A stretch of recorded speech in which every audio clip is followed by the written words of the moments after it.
नमस्कार दोस्तों, welcome my friends. Now हम लोग डिस्कस कर रहे हैं हिस्ट्री, NCERT हिस्ट्री। किस क्लास की? 6 क्लास की और past.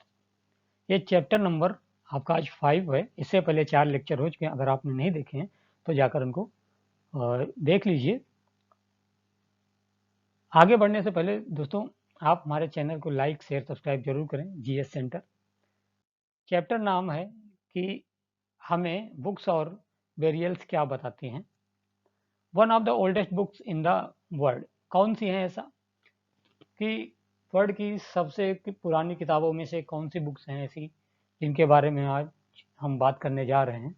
So basically I think you heard about the Vedas. आप लोगों ने वेद के बारे में पढ़ा होगा, सुना होगा। तो ये क्या है? ऋग्वेद, सामवेद, यजुर्वेद एंड अथर्ववेद। ये 4 वेद हैं जिसमें से हम एक के बारे में आज बात करने जा रहे हैं, दैट इज ऋग्वेद। ऋग्वेद क्या है, ये हमें क्या बताता है, कब इसका स्टार्टिंग हुआ था। So the oldest Veda is the Rigveda, composed about 3500 years ago. सबसे पुराना वेदों में से एक है जो लगभग 3500 साल पहले कंपोज किया गया था। इसमें क्या है कि मंत्र हैं, हाइम्स हैं, जिनको सूक्त कहते हैं। इसमें जो भी ये मंत्र हैं, मंत्राज हैं, ये प्रेज किया गया है विभिन्न गॉड्स और गॉडेस, यानी देवी और देवताओं को बारे में, उनके प्रेज के बारे में बोला गया है। जिसमें कि कुछ इंपॉर्टेंट देवी और देवता थे। अग्नि, द गॉड ऑफ फायर, इनके बारे में बोला गया है, मंत्र उच्चारण है। इंद्र, अ वॉरियर गॉड, इनके बारे में है।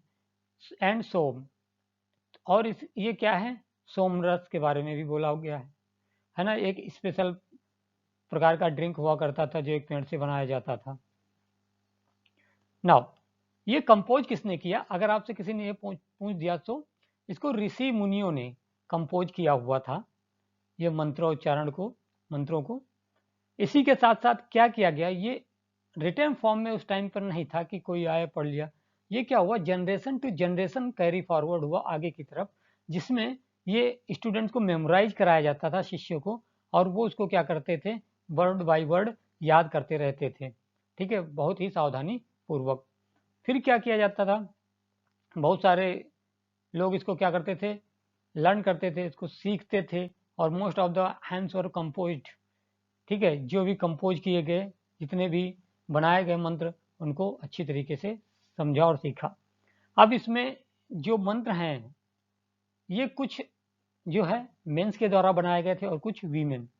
तो वीमेन के द्वारा जब बनाए गए, जो कंपोज किए गए वो भी थे, यानी कि वहाँ पर पार्टिसिपेशन भी मिलता है, आपको देखने को मिलेगा। अगर कहेंगे ऋग्वैदिक पीरियड में या वैदिक पीरियड में, तो वहाँ पर वीमेन का पार्टिसिपेशन काफ़ी ज़्यादा अच्छा रहता था। अब ये इसकी लैंग्वेज क्या है, अगर आपसे इसकी भाषा पूछ दी जाए तो इसकी भाषा जो थी वो वैदिक संस्कृत थी। ठीक है, काफ़ी ज़्यादा ओल्ड है, इसीलिए इसकी वैदिक संस्कृत है। जो आजकल हम स्कूलों में पढ़ते हैं वो वैदिक संस्कृत वहाँ पर वैसी नहीं मिलेगी। और ये उस टाइम पर प्रिंटेड फॉर्म में नहीं थे, ये अभी इनको क्या किया गया, कंपाइल किया गया है, और लगभग प्रिंटेड फॉर्म में, बुक के फॉर्म में 200 साल पहले ही इनको क्या किया गया है, अरेंज किया गया है। नाउ अब हम थोड़ा सा जान लेते हैं संस्कृत और अन्य भाषाओं के बारे में। Sanskrit and other language. Sanskrit क्या है, एक पार्ट है लैंग्वेज फैमिली का, जिसको हम इंडो यूरोपियन के नाम से जानते हैं। इंडो यूरोपियन फैमिली है लैंग्वेज की, जिसका एक हिस्सा है ये संस्कृत। कुछ भारतीय जो भाषाएं हैं, जैसे कि असमी, अशमी, गुजराती, हिंदी, कश्मीरी एंड सिंधी। ठीक है, और कुछ एशियन लैंग्वेज हैं, जैसे कि Persian and many European language such as English, French, German, Greek, Italian, Spanish. ये सारी की सारी क्या है, इसी इंडो यूरोपियन फैमिली से बिलोंग करती हैं। आपको ये क्वेश्चन में काफ़ी ज़्यादा बार पूछा जाता है। ठीक है, नाउ जैसे कि आप किसी वर्ड का ओरिजिन देख लेते हैं, जैसे कि संस्कृत में बोला जाता है मात्र, वैसे हिंदी में माँ बोलते हैं और इंग्लिश में मदर बोलते हैं। यानी कि जो इन लैंग्वेज हैं, जो इंडो यूरोपियन फैमिली, इनका लगभग आपको एक समानता देखने को मिल रही है। ठीक है, ओरिजिनली ये क्या है, कॉमन है। क्या आपने और भी कोई समानताएं यहाँ पर, do you notice any similarities, क्या और भी समानताएं आपने नोटिस की हैं? तो इनमें से क्या है, बहुत सारी और भी सब कॉन्टिनेंट में जो लैंग्वेज हैं डिफरेंट फैमिलीज से बिलोंग करती हैं। जैसे कि आप देख लेंगे कि नॉर्थ ईस्ट क्या करता है, तिब्बतो बर्मन फैमिली में आती है ये लैंग्वेज। ठीक है, तमिल, तेलुगु, कन्नड़, मलयालम ये साउथ इंडिया में बोली जाती हैं। ये किससे हैं, द्रविडियन फैमिली को बिलोंग करती हैं। और जो भाषा झारखंड और सेंट्रल इंडिया में बोली जा रही है, इसको ऑस्ट्रो एशियाटिक फैमिली से ये बिलोंग करती है। यानी कि आपने यहाँ पर क्लासिफिकेशन पढ़ लिया, एंडो यूरोपियन, तिब्बतो बर्मन और ऑस्ट्रो एशियाटिक फैमिलीज। अब यहाँ पर हमें ऋग्वेद या how historian study the Rigveda, इतिहासकार ऋग्वेद को कैसे पढ़ते हैं, ठीक है, तो इसके बारे में जानना जरूरी है, क्या क्या उन्होंने बताया। जैसे हिस्टोरियंस और आर्कियोलॉजिस्ट, इन्होंने क्या किया, पास्ट के बारे में हमें बताया, फाइंड आउट किया। वहाँ से इन्होंने ये भी देखा कि बहुत सारे आइटम्स जो हैं मिले हुए हैं, इनको ऑब्जेक्ट्स मिले हुए हैं, और इन्होंने सोर्सेज जो हैं, कौन से रिटन सोर्सेज हैं, उनको भी अच्छी तरीके से क्या किया, एग्जामिन किया। तो अब बात करते हैं, अब देखते हैं ऋग्वेद के बारे में कि कैसे उसको पढ़ते हैं। इसमें क्या बोला गया कि कुछ हैम्स हैं, जो मंत्र हैं ऋग्वेद में, ये डायलॉग के फॉर्म में है, वाक संवाद। ठीक है, वाद संवाद के टाइप में फॉर्म में मिलते हैं। ये एक पार्ट है, हिस्सा है मंत्रों का।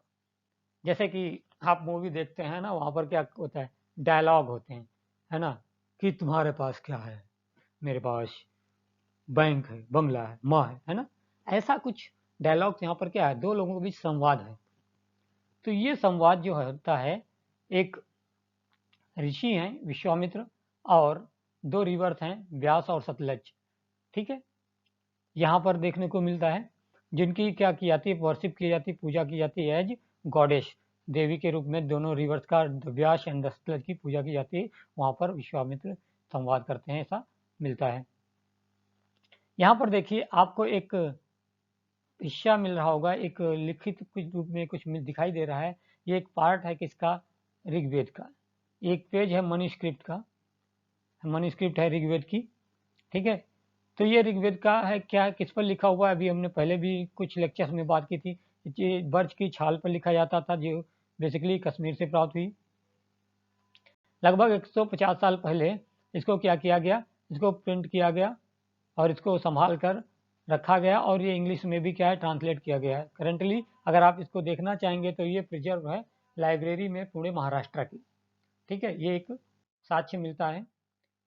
इसके साथ साथ कैटल, हॉर्सेज एंड चैरियट्स, इनके बारे में भी बताते हैं कि ये कैसे वहाँ पर थे। अब यहाँ पर आपको पूछा जा सकता है कि क्या हड़प्पन सिविलाइजेशन के लोग हॉर्स से अवेयर थे, ऐसा क्वेश्चन आया है, स्टेटमेंट बेस्ड क्वेश्चन आ जाएगा। लेकिन यहाँ पर वैदिक पीरियड में आते आते जैसे ही आप आगे की तरफ बढ़ रहे हैं, यहाँ पर क्या है, हॉर्स का जिक्र आ जाता है।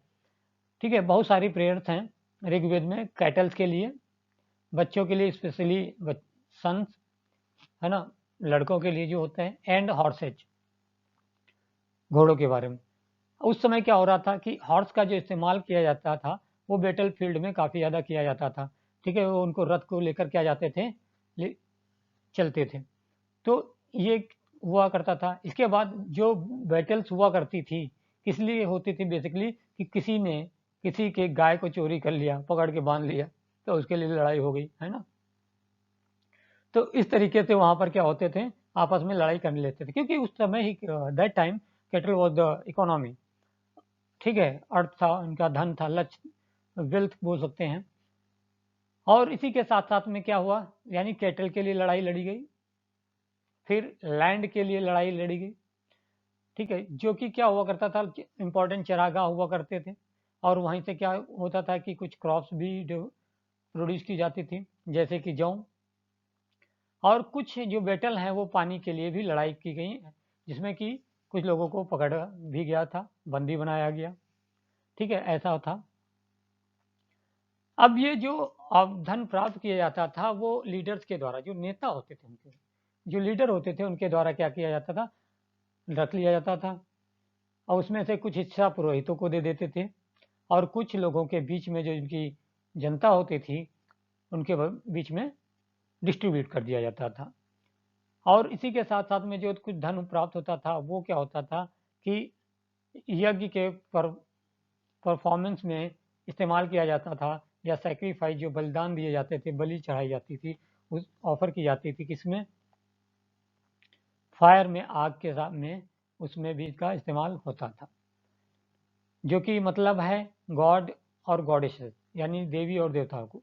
Offering could include ghee, grain and in some case animals. अब ये जो ऑफरिंग हुआ करती थी इसमें क्या था, घी होगा, ग्रेन्स होते हैं और एनिमल्स, तो ये सैक्रिफाइस में होता था। अब यहाँ पर ये भी हमें देखने को मिलता है कि मोस्टली जो मैन थे या पुरुष थे वो युद्ध में भाग लिया करते थे। वहाँ पर कोई रेगुलर आर्मी जैसा कुछ सेटअप देखने को नहीं मिलेगा, यानी कि आर्मी सिस्टम वहाँ पर नहीं था। But there were assemblies where people met and discuss matter of war and peace. लेकिन वहाँ पर क्या होती थी, असेंबली हुआ करती थी जहाँ पर लोग एक दूसरे से मिलते थे, वहाँ पर इकट्ठा होते थे और युद्ध और पीस, शांति के बारे में डिस्कस किया जाता था। वहीं पर लीडर को चुना जाता था जो कि काफ़ी ज़्यादा स्किलफुल और वॉरियर हो और साथ साथ ही ब्रेव भी होता हो, उसको लीडर के रूप में चुन लिया जाता था। अब यहाँ पर बात की जाती है कि लोग को कैसे डिफाइन किया गया, वर्ड टू डिस्क्राइब पीपल। तो यहाँ पर कई तरीके हैं लोगों को डिफाइन करने के। जैसे कि पहला तो ये होता था कि वर्क के आधार पर, काम के आधार पर इसको उनको डिफाइन किया जाता था कि क्या कार्य है उसके आधार पर वहाँ पर डिफाइन किया जाता था। फिर उसके बाद कि वो कौन सी लैंग्वेज बोलते हैं, भाषा कौन सा इस्तेमाल करते हैं, और फिर वो किस प्लेस से बिलोंग करते हैं, उनकी फैमिली क्या है, परिवार क्या है, और उनकी जो कम्युनिटी है, इसी के साथ साथ उनकी जो कल्चरल प्रैक्टिस है, इसके आधार पर उनको डिस्क्राइब किया जाता है। यानी कि कार्य, भाषा, स्थान, family, community and cultural practice, इसके आधार पर ही लोगों को डिस्क्राइब किया जाता था कि कौन क्या है। तो इसमें हम देखते हैं कि ऋग्वेद में जो है कि कुछ लोग को डिस्क्राइब किया गया कि किस प्रकार से डिस्क्राइब किया गया, बताया गया। बेसिकली यहाँ पर आपको दो ग्रुप देखने को मिलेंगे in terms of their work. अब उनके कार्य के आधार पर दो हैं। एक है पुरोहित, जो कभी कभी ब्राह्मण भी बोला जाता है, जो कि क्या करता था, विभिन्न प्रकार के जो रिचुअल्स होते थे उनको परफॉर्म करता था। और दूसरा क्या है इसमें, राजा। ठीक है, ये राजा वैसे नहीं हुआ करते जिनके बारे में बाद में अभी पढ़ेंगे, इस तरीके के राजा नहीं थे। इनके पास कोई कैपिटल नहीं थी, कोई राजधानी नहीं हुआ करती थी। ठीक है, ये और ना ही इनके पास कोई पैलेस महल था, ना ही इनके पास कोई आर्मी बहुत बड़ी वेल प्लान्ड या वेल सिस्टम जो होता है सिस्टमेटिक आर्मी नहीं थी। और ना ही ये क्या टैक्स कलेक्ट करते थे।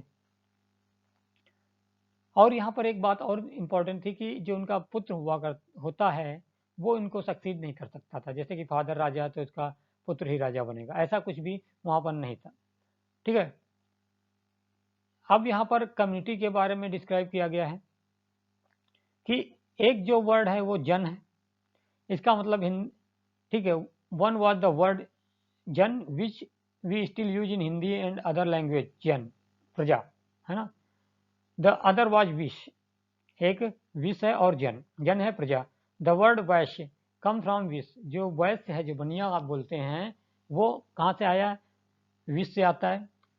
कुछ विश और जन उन्हों के नाम मेंशन किए जाते हैं, जिससे कि यहाँ पर देखेंगे आप कि पुरु जन और विश, द भरत जन और विश, द यदु जन और विश एंड सो ऑन। यहाँ पर ये कुछ क्लैन हुआ करते थे, तो इन क्लैन में कुछ नाम थे, भरत, यदु, पुरु एक्सेट्रा।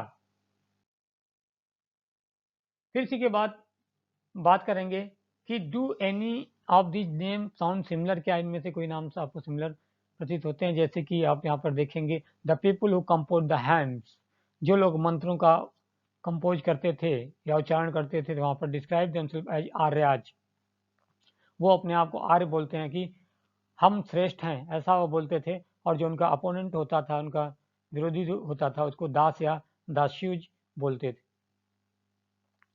ठीक है, जैसे कि आ रहे हैं वहाँ पर परफॉर्म कर रहे हैं, जैसे बहुत सारे मंत्रोच्चारण कर रहे हैं, लेकिन जो ये दसाज थे ये लोग ऐसा कुछ भी नहीं करते थे, ना ही सेक्रीफाइस को परफॉर्म करते थे, और इनकी जो लैंग्वेज होती थी विशेष वो भी क्या होती थी, डिफरेंट हुआ करती थी। नाउ इसके बाद अगर हम बात करते हैं टर्म दास की, तो ये क्या है, जो वर्ड बना है, ठीक है, फेमिनाइन दासी, इससे निकल के आता है। इसका मतलब क्या है, स्लेव, दास। ठीक है, स्लेव कौन होते थे, वीमेन भी होती थी और मेन भी, जो कि विशेष तौर पे कैप्चर कर लिए जाते थे युद्ध के समय में, यानी कि जो अपोजिट वाला जो था, शत्रु सेना से जो भी होता था उसको कैप्चर कर लिए, उसी के साथ साथ में इसको क्या किए, दास या दासी बना दिए। They were treated as the property of their owners. अब इनको ट्रीट किया जाता था कि हम इनके ओनर्स हैं, who could make them to whatever work they wanted. अब वो क्या करते थे, उनसे अपनी इच्छा के अनुसार जैसा चाहते थे वैसा कार्य करा लेते थे। ठीक है, while the Rigveda was being composed in the northwest of the subcontinent, there were other developments elsewhere. अब यहाँ पर बात की जाती है कि ऋग्वेद का जो कंपोजिशन हुआ, कंपोज किया गया, वो बेसिकली नॉर्थ वेस्ट पार्ट में इंडियन सब कॉन्टिनेंट में ऐसा हुआ था। यहाँ पर अभी हमने आपको दो रिवर के नाम बताए, एक तो था यहाँ पर ब्यास रिवर, ये है, आप मैप में जरूर हमेशा याद रखेंगे। दूसरी सतलज रिवर यहाँ पर ये है। ठीक है, इन दोनों रिवर्स को आपको मैप के हिसाब से याद रखना है। अभी आगे आएगा आपको यमुना रिवर और गंगा रिवर, ये दोनों भी रिवर यहीं से आप मैप में याद रखेंगे। Next, silent sentinels, the story of the megalith, है ना। मेगालिथ की बात करें हम, यहाँ पर क्या होता है, ये स्टोन बेसिकली क्या होते हैं, बोल्डर जो बड़े होते हैं उनको हम मेगालिथ बोलते हैं। These stone boulders are known as megalith. ठीक है, जो बड़े बड़े पत्थरों के हम मेगालिथ बोलते हैं। These were carefully arrange by people and were used to mark burial site. तो इनको क्या किया जाता था, लोगों के द्वारा बड़े अच्छे तरीके से सिस्टमेटिक ढंग से अरेंज किया जाता था, जिससे कि वो जो बेरियल साइट होती थी, जहाँ पर क्या किया जाता था, लोगों को दफनाया जाता था मृत्यु के बाद, वहाँ पर लगाते थे।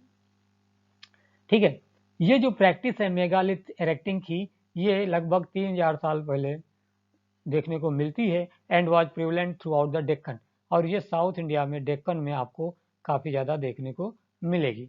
उसी के साथ साथ में आपको नॉर्थ ईस्ट कश्मीर में भी इस तरीके की जो प्रैक्टिस है देखने को मिलती। कुछ मेगालिथ हैं जो वो सरफेस पर ही मिलेंगे, और सरफेस पर, और कुछ जो होते हैं वो काफ़ी ज़्यादा अंदर पिट करके बनाए गए थे, जिसमें से आर्कियोलॉजिस्ट ने फाइंड आउट किया कि एक सर्कल है स्टोन बोल्डर्स का, और single large stone standing on a ground, या तो एक सिंगल, एक अकेला पत्थर मोनोलिथ टाइप में होगा, या कुछ अलग अलग पत्थरों से इसे बनाया गया होगा।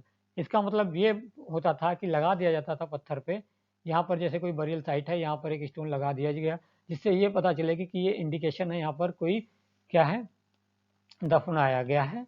ठीक है, नाउ अब इन बेरियल्स में कुछ कॉमन फीचर्स भी थे, जैसे कि ये जो बरीड किए जाते थे वो डिस्टिंक्टिव पॉट्स, जो कि बेसिकली ब्लैक और रेड मिले हैं। ठीक है, वैसे ही ऑल्सो फाउंड आर टूल्स, जैसे कि यहाँ पर कुछ टूल्स मिले, आयरन के tool, sometimes skeletons and horse, skeletons of horse, घोड़ों की हड्डियाँ, horse equipment and ornaments of stone and gold. अब यहाँ पर आपसे एक बार फिर से मैं बता दूँ कि वैदिक पीरियड के टाइम आते आते, मेगालिथ के टाइम आते आते क्या हुआ, आयरन की खोज कर ली थी इन लोगों ने, लेकिन हड़प्पन पीरियड में ऐसा नहीं था कि वो लोग आयरन के बारे में नहीं जानते थे। यहाँ पर आप एक साइड देखिए, ये क्या है, ये मेगालिथ है, इसको क्या बोल रहे हैं, सिस्ट बोल रहे हैं। ठीक है, यहाँ पर दिखाया गया है कि किस तरीके से इसको बनाया जाता था, कि या तो अंडरग्राउंड बनाया गया हो, है ना, या तो ऊपर थोड़ा सरफेस पे इसको लगाया जाता था। नाउ यहाँ से कुछ इक्विपमेंट प्राप्त हुए, जैसे कि अभी हमने आपको बताया कि बेरियल साइट से, जिसमें हॉर्स इक्विपमेंट है, एक्सेस हैं, डैगर है। तो आप ये देख सकते हैं यहाँ पर, ये एक हॉर्स इक्विपमेंट है, ये प्राप्त हुआ था। इसके बाद में देखते हैं कि एक एक्सेस है, ये प्राप्त हुई उसी में। उसी के साथ साथ में एक डैगर भी ये मिलता है कि उस टाइम पे, मेगालिथ टाइम पे, ये काफ़ी ज़्यादा प्रिविलेंट था। अब मेगालिथ की बात करते हैं तो आप इन दो साइट्स का नाम याद रखेंगे। मेगालिथ साइट्स हैं जो, ये जो ग्रीन कलर का डार्क सर्कल है, एक है ब्रह्मगिरी, दूसरा है आदि चन्नलूर, ठीक है। अगर प्रोनाउंसिएशन गलत हो मेरा तो सॉरी फॉर दैट। आदि चन्नलूर, ठीक है। ये दोनों यहाँ पर साइट्स आपको याद रखनी है, ठीक है। ब्रह्मगिरी सेकंड, ये दोनों आपको कहाँ मिले देखने को? साउथ इंडिया में ही देखने को मिल रहे हैं। अब यहाँ पर आप देखेंगे कि लोगों में कुछ सोशल डिफरेंसेस थे, है ना। Finding out about the social differences. आज के टाइम पे क्या बोल रहे हो कि यार ये रिच फैमिली है, ये मिडिल फैमिली है, ये लोअर मिडिल फैमिली है, ये अपर मिडिल फैमिली है। तो ये सारे क्या हैं? ये आपको सोशल डिफरेंसेस देखने को मिल रहे हैं, सोशल क्लासेज है इसी टाइप से। Archaeologists think that objects found with the skeleton probably belong to the dead person. Sometimes more objects are found in one grave than in another. अब यहाँ पर क्या बोल रहे हैं? आर्कियोलॉजिस्ट का द्वारा बताया जा रहा है कि जो स्केलेटन पाए जा रहे हैं वो तो बेसिकली डेड पर्सन के थे, लेकिन उनके साथ साथ में ग्रेव से एक या एक से अधिक ऑब्जेक्ट्स भी मिले हैं। उसके आधार पर यहाँ पर लोगों के बारे में सोशल डिफरेंस बताया जा सकता है। अभी हमने आपको मैप पे दिखाया कि ब्रह्मगिरी, तो ब्रह्मगिरी में क्या हुआ? एक स्केलेटन मिला, उसके साथ 33 गोल्ड बीड्स मिले, 2 स्टोन बीड्स मिले थे, 4 कॉपर बैंगल्स मिली थी एंड 1 कॉन्च सेल। तो ये आपको यहाँ पर याद रखना होगा कि कौन से प्लेस से ये सब मिला हुआ था, ठीक है। कुछ और जो थे स्केलेटन पाए गए, उनके पास केवल कुछ ही पॉट्स थे, ठीक है। इसका मतलब ये क्या बता रहा है कि जो सोशल स्टेटस उस टाइम पे लोगों का था उसके बारे में भी बता रहा है कि वहाँ पर किससे इनको बरीड किया गया था। जिसके पास ज़्यादा धन होगी उसके पास ज़्यादा मिलेगा, जिसके पास धन ही नहीं, जिसके पास गोल्ड बीट्स होंगी ही नहीं, है ना, तो उसके पास क्या मिलेगा? इसका मतलब कुछ लोग रिच थे और कुछ अदर्स जो है पुअर हैं। सम चीफ्स एंड अदर फॉलोवर्स, कुछ मुख्य और कुछ उनको फॉलो करते थे। What some burial spots mean for certain families? हाँ, यहाँ पर ये भी देखने को मिलेगा कि जो बरियल्स हैं ये क्या है, किसी सर्टेन फैमिली को बिलोंग करती हैं या लगातार अलग अलग फैमिलीज को बिलोंग करती थी।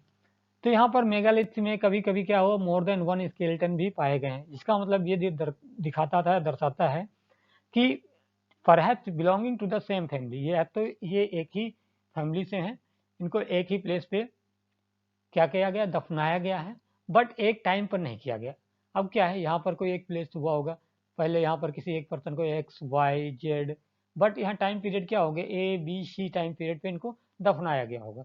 The bodies of those who died later were brought into the grave through the port hole. अब यहाँ पर जिन बाद में जो लोग मरे उनको बाद में यहाँ लाकर दफनाया जाता था, जो वहाँ पर पोर्ट होल से होते थे उनमें से लाकर दफनाते थे, ठीक है। अब यहाँ पर स्टोन सर्किल या बोल्डर्स रख दिया जाता था सरफेस के ऊपर, जिससे ये क्या होता था कि साइन दिखाता था कि यहाँ पर कोई एक बरियल साइट है, जिससे कि वहाँ पर लोग रिटर्न होकर दोबारा बरी ना करें या बरियल साइट पे ना जाए ना हो, ठीक है। फिर से आप यहाँ पर देखेंगे ब्रह्मगिरी एंड ये दो प्लेसेज हैं। स्पेशल बरियल एट इनाम गाँव। अब यहाँ पर आपको इनाम गाँव भी साउथ इंडिया में मिलेगा, वहाँ पर भी एक बेरियल साइट मिली थी, ठीक है। It is site on the river Ghod, जो कि भीमा रिवर की ट्रिब्यूटरी रिवर है। ये जो लगभग है 3600 से 2700 साल पहले की बात बताता है कि ऐसा था। यहाँ पर जो एडल्ट थे वो जनरली ग्राउंड के में बरी किए जाते थे, जो कि स्ट्रेट होता था सीधा। इनका जो हेड मिला वो नॉर्थ की तरफ मिला, यानी कि ये जो है इस तरीके से देखने को यहाँ पर मिलता है, ठीक है। बहुत अच्छी आर्ट नहीं है, ये नॉर्थ है ऊपर की तरफ, आप अगर देख लें नॉर्थ साउथ, तो इस तरीके से इनको क्या किया जाता था? लिटा दिया जाता था उसमें। Sometime burials were with in the houses, कभी कभी वहाँ पर हाउस के अंदर भी बरियल देखने को प्राप्त होती हैं। वेसल जो होते थे वो भी पाए जाते हैं, वहाँ पर क्या है, फूड और वाटर उनके साथ में रख दिया जाता था, व्यक्ति जो मर जाता था उसके साथ में। और ठीक है, एक व्यक्ति और भी प्राप्त हुआ था, buried in large 4-legged clay jar in the court yard of a 5-roomed house, one of the largest houses at the site.